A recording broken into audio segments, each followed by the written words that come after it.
Oser des fêtes sans crise ni silence, deuxième partie. C'est le sujet de ce 74e épisode du podcast Les chemins du couple. Bienvenue sur le podcast Les chemins du couple. Je suis Céline Domecq, thérapeute et conférencière, experte dans la relation de couple depuis 2009. J'ai aidé et accompagné des milliers de personnes, que cela soit en ligne ou en cabinet.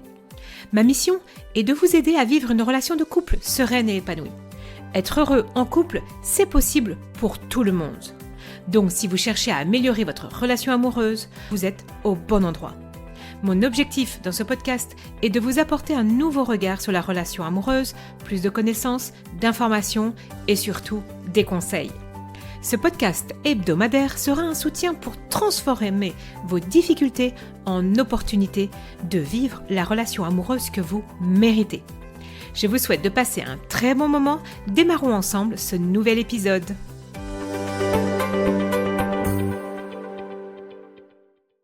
Je vais expliquer là maintenant qu'est-ce que c'est encore un peu plus l'attachement et les 4 styles d'attachement pour les personnes qui connaissent ou pas.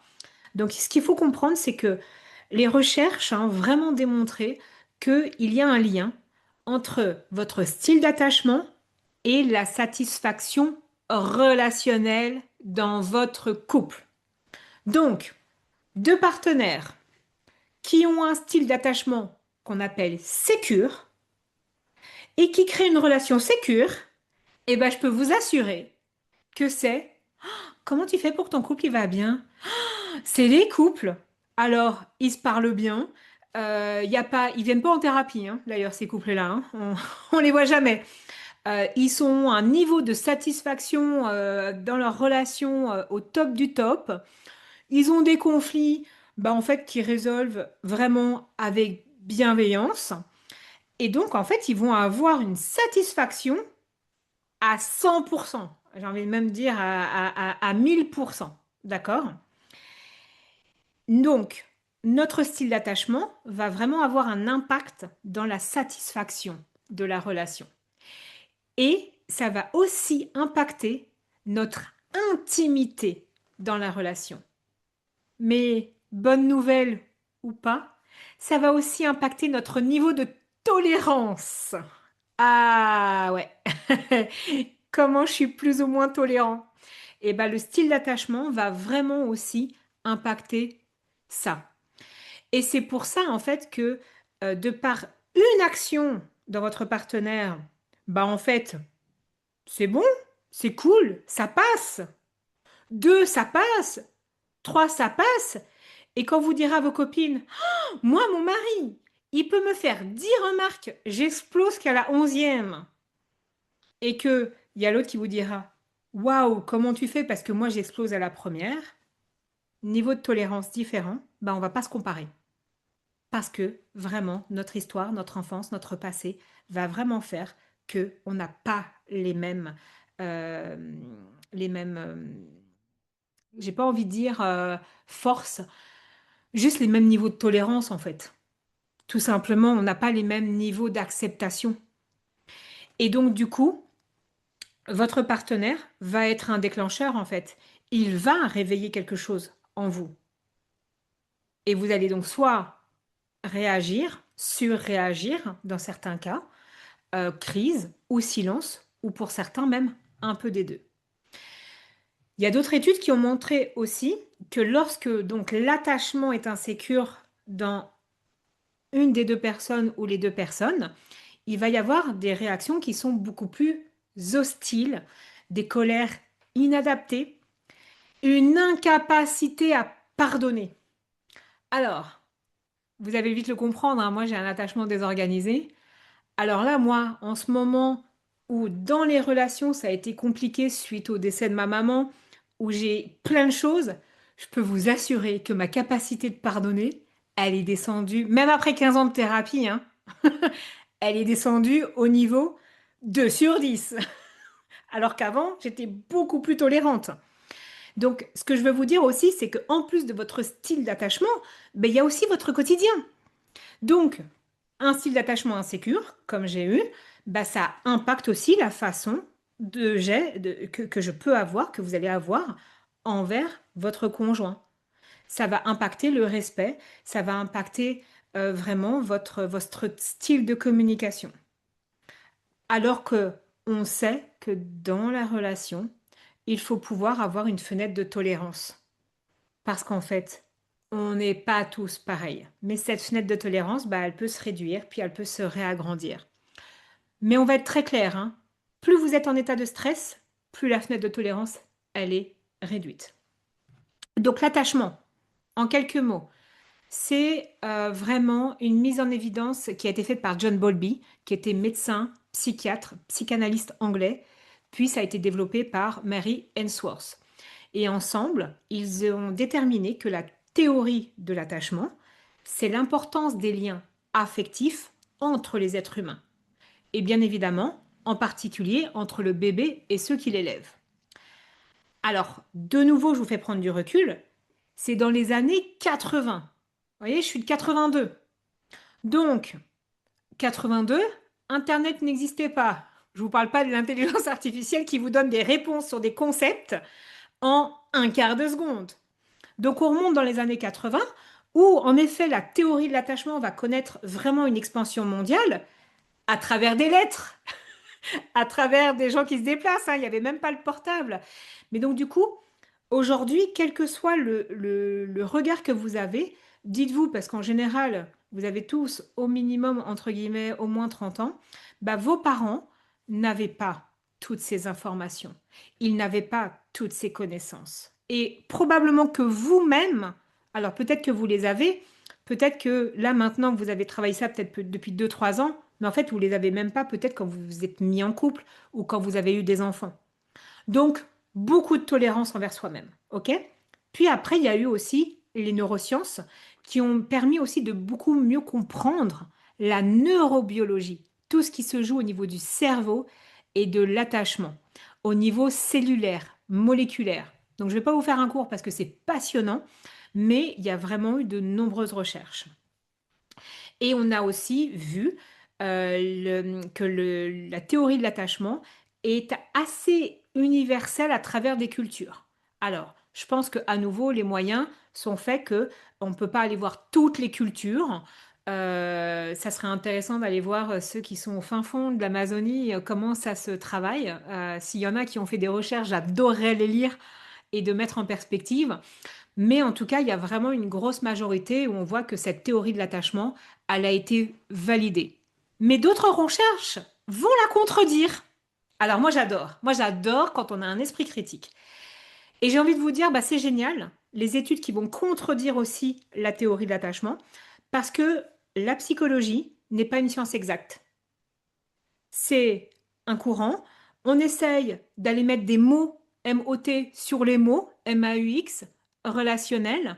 On observe, on regarde, mais je ne peux pas vous dire à 100% que demain, si vous pétez un plomb sur votre partenaire, c'est à cause de votre système d'attachement où vous êtes anxieux de par votre enfance, ou est-ce que c'est à cause du trauma que vous avez eu l'année passée pendant les fêtes? On est bien d'accord que là, comme ça, on ne peut pas nous enfermer dans des cases. Et c'est ça aussi la psychologie. La psychologie, c'est d'aller voir un petit peu tous les aspects. Donc moi, je vous parle d'un des aspects qui est cette théorie de l'attachement. Donc il y a des études qui vont les contredire, mais en fait, c'est génial parce que ça permet de prendre du recul sur tout. Néanmoins, l'attachement, on s'est aperçu que ce n'était pas un phénomène qui était exclusivement humain. Et d'ailleurs, si vous tapez théorie de l'attachement et singes sur YouTube, vous avez des expériences avec les singes, les primates, ils appellent ça plutôt que les singes, les mammifères. C'est extraordinaire de voir ça. Et il y a eu des travaux, d'ailleurs, vraiment de recherche sur les singes qui montrent la continuité du comportement d'attachement entre l'adulte et le bébé, puis après le bébé qui devient adulte et qui devient lui-même parent. Donc moi j'adore de voir qu'ils ont fait des recherches et d'aller aller observer tout ça. Et donc dans l'attachement, donc vous comprenez, c'est les premiers liens entre l'enfant et la mère ou la personne qui va répondre aux besoins de l'enfant. L'enfant va naturellement s'attacher à une figure principale, comme je le dis, généralement la mère, ou la personne qui s'y substitue. Cette figure principale est appelée figure d'attachement en général principale et c'est elle qui va apporter les soins nécessaires dès la naissance, une interaction sociale durable, de l'affection, du réconfort, du soutien, de l'écoute, de la protection, du toucher. Elle prend soin physiquement et émotionnellement de l'enfant. Et c'est en faisant ça que ça va créer ce qu'on appelle un attachement sécure. Et cette mère qui devient la figure d'attachement principal ou s'il y a un substitut, euh, va faire que l'enfant va se tourner naturellement en cas de difficulté vers cette personne. Ça va lui donner l'enfant, ouais, c'est bon, je peux compter sur cette personne, j'ai plus de chances de survivre en fait. Puis il y a eu des recherches qui ont montré qu'on peut avoir différentes figures d'attachement. Et ça, moi, c'est quelque chose que j'aime beaucoup insister, c'est que c'est pas parce qu'on a des parents qui vont être, entre guillemets, j'appelle ça défaillants, et nous apporter un système d'attachement insécure, que vous n'allez pas avoir trouvé dans d'autres relations. Donc, par exemple, pour certaines personnes, c'est les grands-mères, quand elles étaient élevées, euh, des éducateurs aux crèches ou des nounous ou des jeunes filles au père ou quoi que ce soit. Et en fait, on va avoir, les enfants vont se construire aussi avec des figures d'attachement secondaire. Et ça, c'est la bonne nouvelle parce que des fois, ça permet de contrebalancer un peu cet espace insécure. Et donc, les relations vont vraiment être dans tout ça. Donc, la relation d'attachement se construit sur plusieurs mois, plusieurs années. Et l'enfant va reconnaître sa figure d'attachement principal et celles qui sont secondaires quand il y en a. C'est pas un phénomène qui est immédiat. En général, on dit que c'est jusqu'à plus ou moins les 4 ans. Et le style d'attachement va évoluer encore jusqu'on dit même jusqu'à l'adolescence, voire même être adulte. Et notre style d'attachement va impacter aussi le choix de nos partenaires, la relation en tant qu'adulte avec nos parents, mais aussi le choix de nos amis et la manière dont nous sommes capables de supporter, de gérer les défis de la vie. Et ça, c'est vraiment important. Les fêtes de fin d'année, je suis désolée, hein, c'est un défi annuel. Remettez-vous bien ça en tête. Il y a des enjeux. Et donc, je reviens, c'est que vraiment, il y a des études qui ont montré que la qualité de l'attachement va favoriser, quand il est sécure, des relations sociales plus harmonieuses. Et c'est pour ça que moi, je prends toujours l'exemple de mon conjoint qui a un attachement sécure. Mais alors, lui, dans les relations, sérieux, il parle pas un mot de français, hein. Il est débarqué dans un pays, il parlait à peine l'anglais et un truc. Mais lui, en fait, on le fout dans des trucs. Je dis toujours, mais en fait, toi, t'es un coq en pâte, là. En fait, il est capable de s'adapter à tout le monde, à être bien avec tout le monde. Enfin, c'est un truc, mais en fait, lui, je sais qu'il a eu un attachement sécure, mais il me dit, ouais, mais en fait, je m'en fous, quoi. Mais les trucs, ça lui passe au-dessus. Et en fait, c'est lui qui me fait prendre aussi, qui m'a fait beaucoup prendre du recul. Il est moins en conflit avec tout le monde. Moi, je pense que je suis beaucoup plus en conflit avec les gens, hein. J'ai beau avoir travaillé sur moi, je vous jure, hein. Mais lui, non, mais c'est bon, hein, relativise. Non, mais relativise de quoi? Tu vois, moi, c'est la première réflexion que je vais faire, en fait. Mais parce que lui, il a vraiment cet attachement sécure que moi, je n'ai pas. Donc, comprendre votre style d'attachement va influencer vos faits, vos interactions et vos besoins. Et donc, il y a 4 styles d'attachement. L'attachement sécure, on a tendance à dire que c'est 50% de la population. Le style insécure évitant, 25% de la population. Le style insécure anxieux, 20% de la population. Et le style désorganisé, plus ou moins, donc aussi insécure, 5%. Alors, je veux juste aussi vous rassurer, style d'attachement à vie, non. Ça, pour moi, c'est important. Je ne peux qu'insister sur votre volonté à travailler sur vous, pas que le couple, si vous voulez tout doucement développer un style d'attachement sécure. C'est-à-dire que la bonne nouvelle derrière tout ça, C'est que même si vous avez un passé merdique avec un attachement qui ne vous convient pas, en travaillant sur vous, en travaillant sur la relation, au fur et à mesure, moi, comme je vois, j'ai mon style d'attachement qui est vraiment devenu sécure, allez, j'ai envie de dire, à 80% du temps. Je garde encore mes 20% parce que ça m'arrange de garder mes 20% et de pourrir certaines personnes, vous voyez, mon niveau de tolérance. Non, je rigole. Mais vraiment, je vois bien qu'aujourd'hui, autant avant, j'étais dans totalement le désorganisé, mais vraiment en ayant travaillé sur moi, avec mon partenaire, avec ça, enfin, avec ça, je ne vais pas l'appeler ça mon partenaire, mais avec cette relation sécure, je vois bien que je vais être à 80% du temps maintenant beaucoup plus tolérante, beaucoup plus patiente, beaucoup plus à vous pouvoir supporter certaines interactions humaines. Je peux vous assurer, c'est exactement ce que j'ai vécu et je me dis, waouh, pendant le décès de ma maman, il a fallu que je gère les interactions humaines et là je me suis dit, waouh, j'ai réussi et c'était pas facile. Alors qu'avant j'aurais pété des plombs en fait, tout de suite. Donc en fait, vous pouvez vraiment travailler sur vous à apporter beaucoup plus de sécurité intérieure. Et ça, c'est important parce que plus vous allez être dans un style que vous développez vers de la sécurité, plus vous allez apporter ça dans la relation, bah moins la relation, comme vous l'avez compris, est compliquée. Plus vous avez une fenêtre de tolérance un petit peu plus grande. Et à l'inverse, si vous commencez par exemple à avoir traumatisme sur traumatisme, hein, même à 50 ans, des trucs hard, hard, hard et que ça n'arrête pas et ça vous enchaîne ou quoi que ce soit, bah en fait, même si vous étiez dans un attachement sécure, ça peut devenir de plus en plus insécure. Donc en fait, c'est pour ça que je disais, vous mettez pas dans des cases, vous enfermez pas dans des choses. La psychologie et le bonheur de la psychologie, c'est que tout est évolution. Et heureusement, on n'est pas du marbre qui bouge pas. Donc, ça, c'est la bonne nouvelle. OK? Le plus simple, vous l'avez compris, le plus simple, attachement sécure, 50% de la population, vous avez une chance sur deux pour y être. Et en général, donc comme vous l'avez compris, la figure principale d'attachement favorise cet attachement sécure. Et le rôle du parent à ce moment-là, c'est que il interprète et il répond de façon adaptée et adéquate aux signaux et demandes implicites de l'enfant. Quand le parent fait ça, on est dans un terrain qui favorise l'attachement sécure.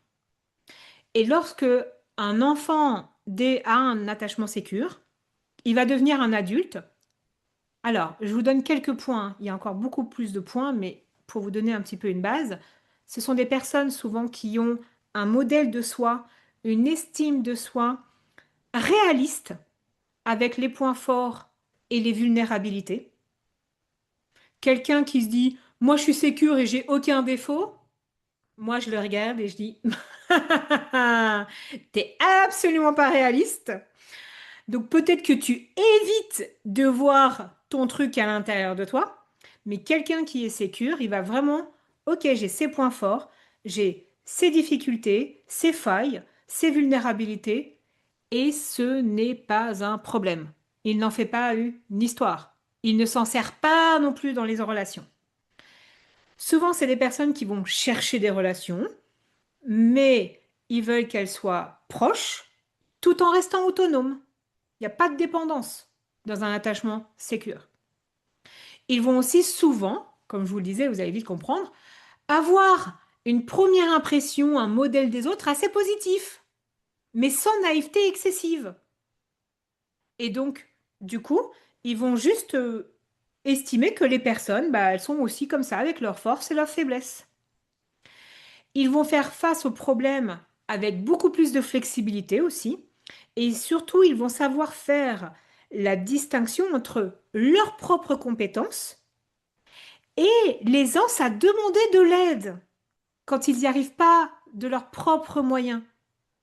Ils vont aussi pouvoir supporter l'échec sans se sentir totalement inefficaces. Ils vont vraiment apprécier d'être seuls tout autant qu'ils interagissent avec les autres. Ils se sentent bien dans les relations et sont capables aussi, et ça pour moi c'est très important, de demander de l'aide, mais aussi de la recevoir. parce que du coup, ils vont savoir qu'ils peuvent, en cas de besoin, se rapprocher des personnes adéquates et chercher des solutions adaptées. Et du coup, dans la relation à l'autre, ils gèrent vraiment les interactions et les aléas relationnels dans une atmosphère de confiance et ils vont avoir du coup cette régulation émotionnelle, même quand les belles-mères, les mères, les beaux-pères ou quoi que ce soit piquent sur des sujets qui peuvent être épineux, ils vont juste avoir une bonne régulation. Donc, euh, pour certaines personnes qui se disent d'être sécures, attention de, comment expliquer les choses avec beaucoup, beaucoup de bienveillance, de ne pas se prétendre sécure quand on n'y est peut-être pas vraiment en fait. Mais parce que ça me rassure de me dire que je suis sécure. C'est vraiment important. On peut des fois vouloir vraiment à tout prix être sécure parce que ça nous rassure, mais en fait on l'est peut-être pas vraiment. Donc ça c'est juste, il faut être un petit peu vigilant. Donc ça c'est l'attachement sécure. Deuxième, on passe dans les attachements insécures. Il y en a trois. Évitant, anxieux, désorganisé. L'évitant, lui, tout simplement, ça va être des enfants qui ont eu des figures principales d'attachement, qui soit ne supportaient pas le contact physique, soit qui ont eu des expressions émotives au ras des pâquerettes, zéro, c'est-à-dire que vraiment des figures d'attachement sans émotion, même alors que bah voilà, je perds quelqu'un qui me tient à cœur et en fait, bah, je vais pas montrer que je suis triste. Des personnes aussi qui ne savent pas réconforter. Et en fait, du coup, l'enfant va arrêter petit à petit de compter sur la figure d'attachement principale et il va apprendre à se débrouiller seul et à ne compter que sur lui-même. Un autre comportement qu'on va retrouver chez les personnes évitantes, c'est la figure d'attachement principale qui, à l'inverse, va être hyper intrusive. Vive les mères et les belles-mères hyper intrusives, hyper étouffantes, qui en fait, qu'est-ce qu'elles font? Elles répondent pas de façon adéquate aux besoins de l'enfant. Souvent, elles imposent ses désirs, elles, elles surjouent les besoins de l'enfant. Et donc, en fait, qu'est-ce que va faire l'enfant? Waouh, c'est pas du tout adapté. Donc, il va tout faire pour fuir la figure d'attachement principale et la maintenir à distance. Messieurs, mesdames, souvent, on reconnaît beaucoup plus des hommes qui auraient tendance à être plus évitants que les femmes. Ça, c'est un petit peu ce qui est montré. Et je pense du coup aussi, de par ce qui se joue entre le fait d'être maman et d'avoir un garçon, et dans certaines cultures, hein, on parlait des cultures, où l'enfant est roi et on lui met tout sur un plateau d'argent alors qu'il ne demande pas et qu'il n'exprime pas ses besoins. Donc, il y a vraiment un impact qui peut y avoir. Et donc, du coup, lorsque l'enfant développe un attachement évitant, quand il devient adulte, il deviendra quelqu'un de détaché, qui aura appris à privilégier l'indépendance. Et les proches ne sont pas perçus comme des ressources. C'est des personnes aussi qui vont avoir du mal avec les émotions négatives. Une émotion arrive, bam, je la mets à distance, je la minimise, je la dévalorise, tout en valorisant le côté non mais ça va, hein, revenons au rationnel, le détachement émotionnel. Et du coup, quand on est avec un partenaire qui est évitant, souvent, il ne comprend pas les émotions d'une personne, donc de l'autre partenaire, surtout si en plus, imaginons qu'elle est hyper émotive ou hyper sensible. En fait, elle ne peut, il va avoir son mécanisme qui va éviter tout ça.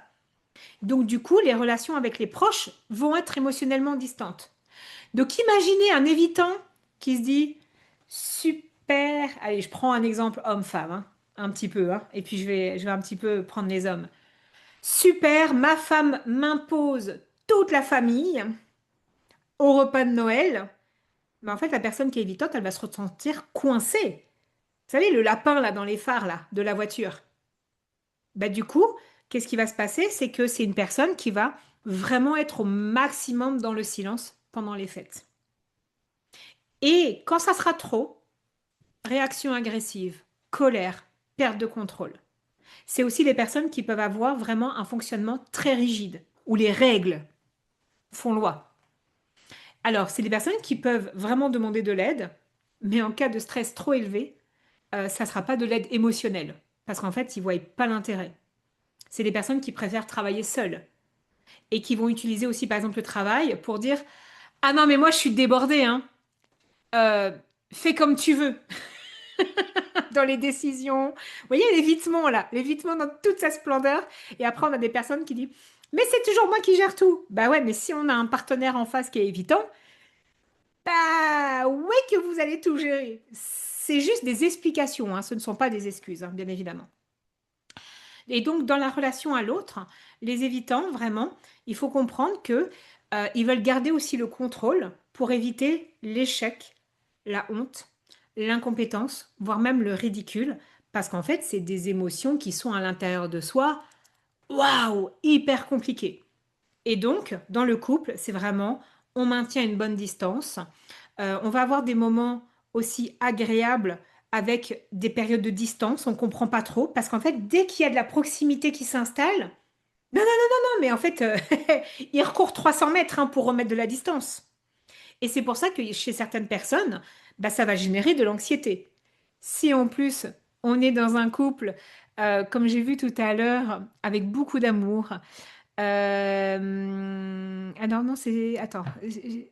Anxieux évitant. Alors, le couple anxieux évitant, et c'est la majorité des couples qui sont formés en plus.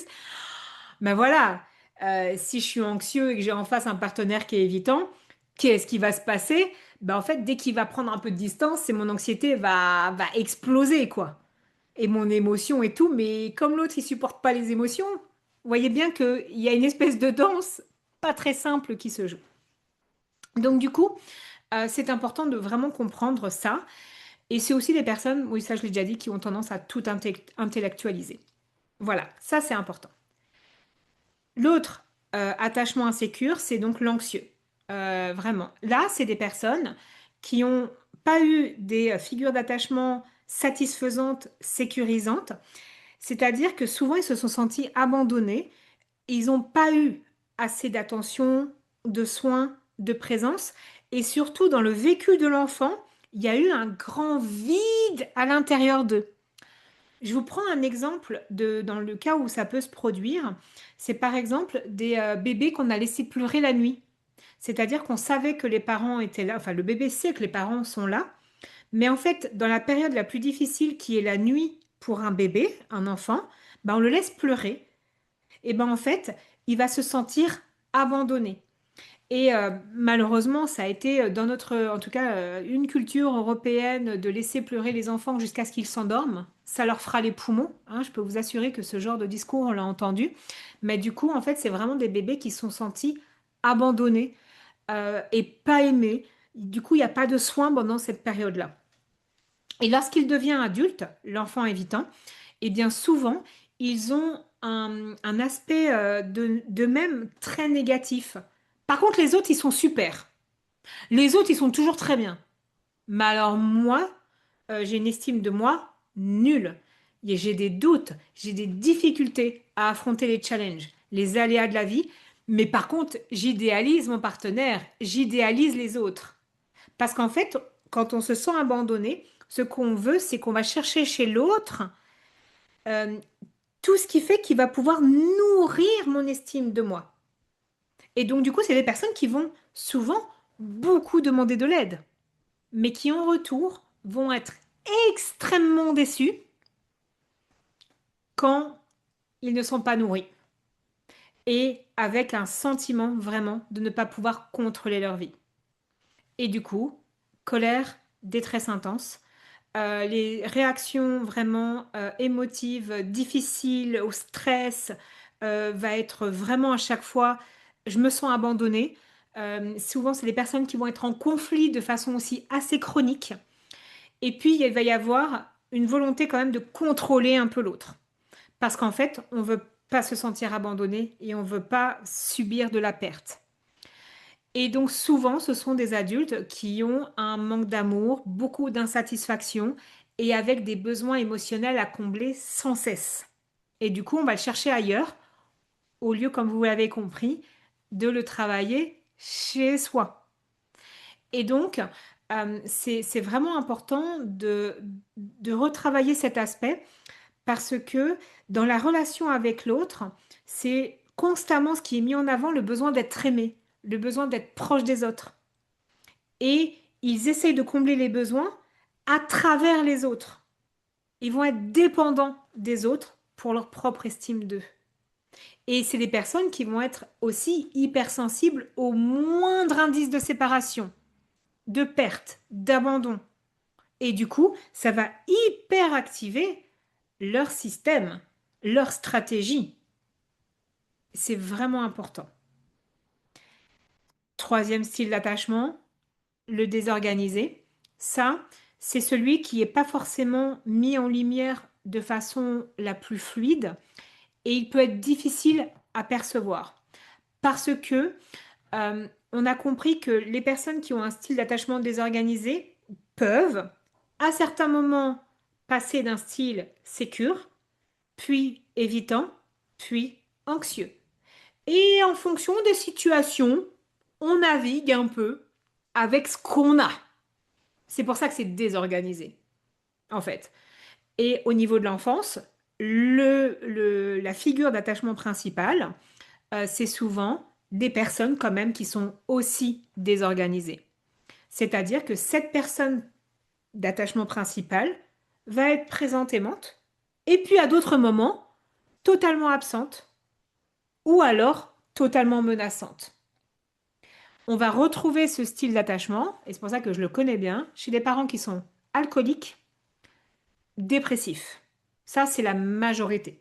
Parce qu'en fait, un parent qui est alcoolique, hein, on va se le faire très clairement, mais en fait, alors sauf ceux qui sont vraiment bourrés du matin au soir, mais en général, un parent qui est alcoolique, bon, il commence pas dès 8 heures du matin, mais ça va être par exemple tous les soirs, ou alors les week-ends. Et du coup, ça va être un amour bah, quand il faut le préparer le matin, quand il faut revenir de l'école, et passé 17 heures, quand l'alcool commence à faire effet, bah, on pourrit les enfants ou au revenant du travail, ou alors le week-end.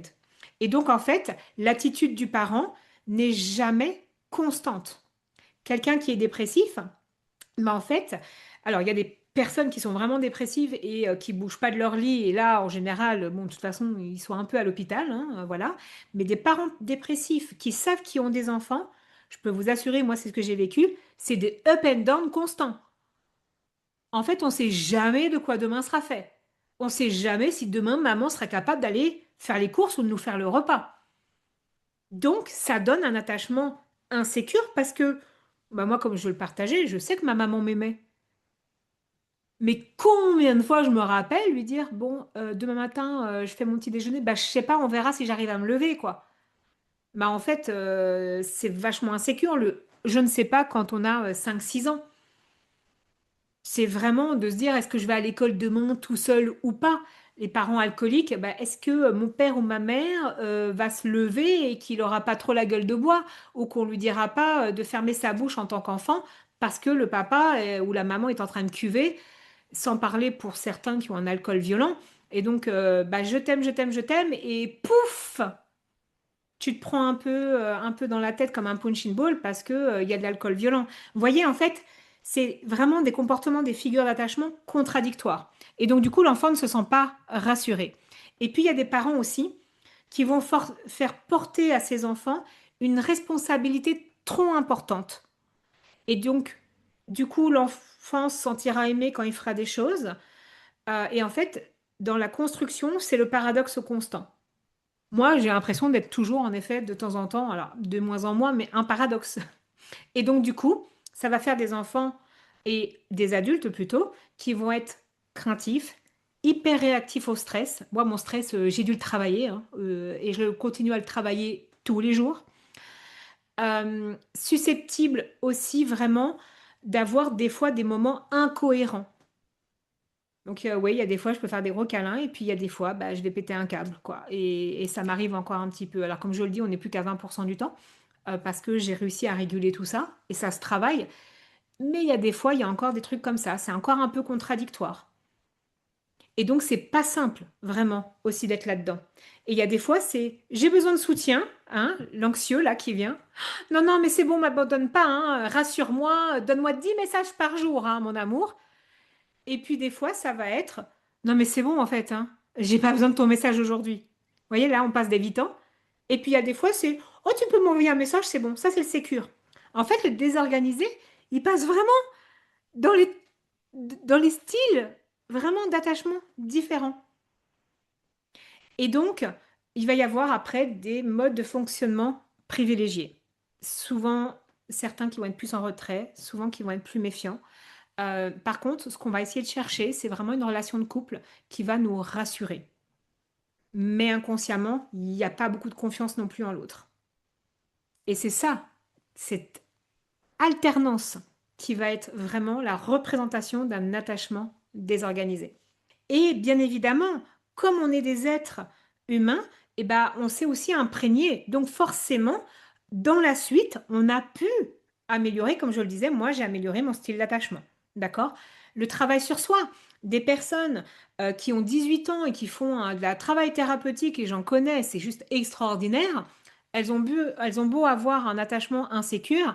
Quand tu as 18 ans, tu fais du travail sur toi, tu fais de la thérapie, tu te fais accompagner, tu te remets en question, tu travailles ton stress, bah en fait, tu as quand même beaucoup plus de chances qu'à 25 ans, tu aies un attachement sécure. Et donc, du coup, ta vie, bien évidemment, comme je le disais, rien n'est figé, va vraiment tout développer. D'accord? Ça, c'est hyper important. Vos fêtes là-dedans, il y a une dimension qui change tout. C'est que tous les convives autour de la table, y compris vos enfants, y compris vos parents, y compris la belle-mère, le beau-père, ce mécanisme qui est en vous, bah dites-vous bien que eux aussi, ils ont tous leur mécanisme et leur style d'attachement. Donc la table à 25, bon, j'exagère un peu, hein, des tables à 25, hein, je ne sais pas si ça existe encore, mais les tables à 25 où il y a potentiellement 5 styles d'attachement autour de la table, bah dites-vous bien que tout ce qui va se jouer va être un mix de tout ça. Donc, chaque personne autour de la table arrive avec son propre, ce qu'on peut appeler enfant intérieur, et avec ses propres stratégies dans la relation. Donc, quand votre belle-mère, elle vous fait une remarque un peu piquante sur la cuisson, allez, peut-être pas du poulet, allez, à Noël, quoique, ou du foie gras, ou je sais pas quoi. Bref, quand elle vous fait, ah ouais, moi je le cuis pas comme ça, hein. Ou alors, ah, à notre époque, hein, les enfants, ils sont vraiment turbulents, hein. Nous, on n'était pas comme ça. Ça vous parle? Est-ce que c'est vraiment contre vous?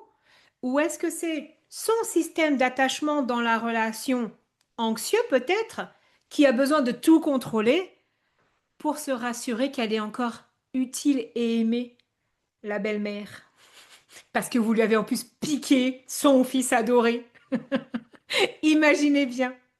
Ou alors quand votre frère reste coaché sur son téléphone là, hein, sans parler, et que vous l'avez pas vu depuis 2 ans, est-ce que c'est du mépris ou est-ce que c'est son système évitant qui sature, qui a besoin de couper avec le contact parce qu'en fait il en a juste ras-le-bol d'entendre les mêmes remarques désagréables de la mère ou de la belle-mère et qu'il a juste pas envie d'exploser. Imaginez donc du coup votre partenaire là-dedans, comment il agit et comment vous, vous allez agir. Donc, chacun a ses mécanismes, vous aussi. Chacun a ses peurs, vous aussi. Et comme je le disais, vraiment, la clé que j'ai envie de vous donner ce soir, c'est de ne pas le prendre personnellement. En général, on fait les choses pas contre l'autre, mais pour soi, pour se protéger. Et quand vous comprenez ça, vraiment, la magie opère et vous allez plus voir des personnes méchantes, des personnes ennuyeuses. Vous allez voir des systèmes de protection en action. Et du coup, bah, vous allez remettre de la bienveillance. Quand je vous disais, mais comment vous, vous allez pouvoir mettre de la bienveillance, ça commence déjà par ça. C'est vraiment important. Est-ce que ça vous parle tout ça? Est-ce que c'est clair? Au niveau des fêtes, comment on évite les crises et les silences. Donc vraiment, c'est pas du désamour quand le partenaire il se ferme, par exemple dans la voiture et que vous lui avez dit ouais mais franchement t'aurais pu prendre une autre cravate. C'est peut-être parce qu'il sent que ouh, le stress va monter. Donc vous voyez, il y a plein de choses qui va se jouer. C'est des systèmes d'alerte. Et que si vous comprenez ça vraiment, vous finirez pas la soirée en larmes ou en colère. Vous comprendrez vraiment que c'est une survie relationnelle. Et vous pouvez me dire, ok, mais on fait quoi? Et est-ce qu'on va être condamné finalement à subir tous ces mécanismes à chaque fête? Parce qu'en fait, je parle, comme je le disais, de fête. Mais non, en fait, comme je vous l'ai dit tout à l'heure, vraiment, l'attachement n'est pas figé. Il y a de la plasticité. On peut apprendre la sécurité même en tant qu'adulte. Et surtout, ce que je veux que vous emportiez ce soir, c'est de la conscience.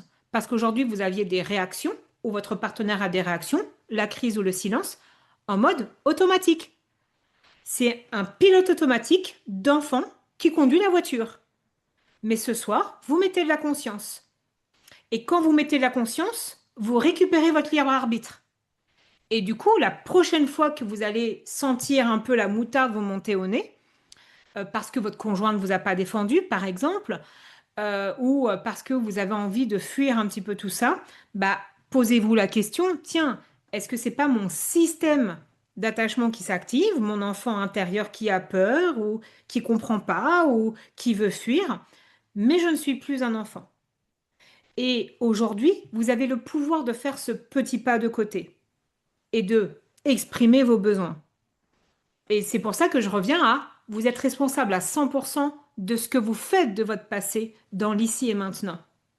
Et c'est aussi pour ça que je fais ce métier. C'est pour vous aider à passer de la réaction à la relation.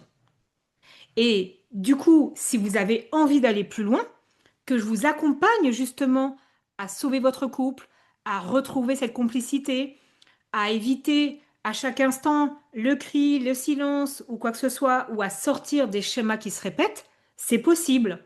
C'est que ça fait 15 ans que j'accompagne les hommes, les femmes, les couples à apprendre à mieux se comprendre, à mieux communiquer, à reconstruire un couple solide en travaillant aussi pour certaines personnes, justement, les styles d'attachement, les systèmes d'attachement. C'est un des axes que je travaille. Et du coup, bah, bien évidemment que c'est possible d'avoir des relations harmonieuses et d'être heureux en couple. Puisque comme on l'a vu, rien n'est figé. J'ai aussi envie de vous laisser avec une dernière image. C'est que le couple, bah, c'est un peu comme un jardin. Et les fêtes de fin d'année, c'est un peu comme une météo un petit peu capricieuse. Il y aura du vent, peut-être du froid, peut-être des tempêtes autour de la table. Vous n'allez pas pouvoir contrôler la météo des 25 personnes avec leur style d'attachement différent autour de la table. Vous ne pourrez pas contrôler ça. Par contre, ce que vous pouvez faire, c'est mettre un manteau, protéger ce que vous avez construit dans votre couple. Et l'idée, c'est pas d'attendre que les fêtes soient parfaites. La perfection n'existe pas, mais c'est juste qu'elles soient beaucoup plus conscientes. Et donc vraiment, moi, je vous souhaite de tout cœur des fêtes bien vivantes, des fêtes où vous vous autorisez à être imparfait, mais en relation. Et du coup, il faut prendre soin de soi, il faut prendre soin de son couple, et tout part à partir de vous aussi. Donc du coup, vraiment, n'hésitez pas, on est là pour vous accompagner. J'espère que tout ça vous a apporté un éclairage. Pensez à réserver votre appel. Et je vous souhaite une belle continuation, quoi qu'il en soit. Merci à tous, à très bientôt. On se retrouve dans un prochain épisode autour des fêtes et de l'impact que ça peut avoir dans la relation de couple et dans toutes les relations. Et si vous avez besoin d'y voir plus clair, vous avez besoin de solutions pour vous ou votre couple, je vous propose un appel clarté de 30 à 45 minutes. Mon équipe et moi-même, on vous orientera vers la formule exacte qu'il vous faut, parce que c'est certain, j'ai celle qui vous correspond. Pour réserver votre appel, c'est dans le descriptif de cette vidéo. J'espère vous retrouver très bientôt. Si vous aimez mon podcast, pensez à vous abonner et également à donner votre avis et mettre des étoiles. Puis, si vous désirez recevoir encore plus de contenu de qualité pour être plus heureux, plus heureuse, jour après jour dans votre relation, alors rejoignez ma newsletter sur mon site internet www.celinedomec.com ou dans le lien que vous trouverez dans le descriptif de cet épisode. À très bientôt!